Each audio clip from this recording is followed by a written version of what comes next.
د اختر د لمانځه عملي زده کړه. کله چې د اختر د لمانځه لپاره ودرېږئ نو لومړی به نیت وکړئ. په زړه کې نیت کول کفایت کوي، خو که په ژبه وویل سي ښه دی.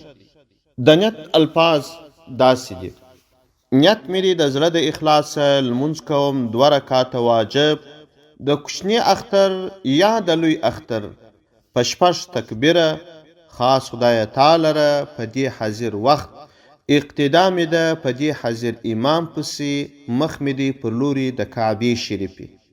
کله چې امام د لمانځه شروع وکړي او الله اکبر ووایي، تاسو به نیت کړی وي.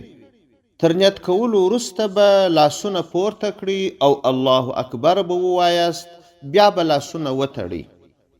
د لاسونو تر تړلو وروسته به ثنا یعنی سبحانک اللهم ووایاست. تر سبحانک اللهم وروسته امام 3 تکبیرونه وایي چې په نور المنځونو کې نسته. کله چې امام لومړی تکبیر ووایي، تاسو به لاسونه پورته کړئ او الله اکبر ووایاست، بیا لاسونه ایله کړئ. کله چې امام 2م تکبیر ووایي، بیا لاسونه پورته کړئ او الله اکبر ووایاست، لاسونه ایله کړئ. کله چې امام 3م تکبیر ووایي، تاسو لاسونه پورته کړئ او الله اکبر ووایاست، خو د دې وارې لاسونه وتړئ. بیا امام الحمدلله او بل صورت وایي، تاسو به چوپ ولاړ یاست، اورېدل به یې کوئ. وروسته امام رکوع ته ځي، تاسو به هم ورسره رکوع کوئ. بیا امام 2 سجدې کوي، بیا 2م رکعت ته راپورته کیږي، تاسو هم سجدې ورسره وکړئ او 2م رکعت ته راپورته سي لکه د نورو لمونځونو په ډول. کله چې امام 2م رکعت ته راپورته سي، لومړی الحمدلله او بل صورت وایي. تر قرأت وروسته امام تکبیر وایي، لاسونه پورته کوي، تاسو هم لاسونه پورته کوي او الله اکبر وایاست، بیا لاسونه ایله کوي.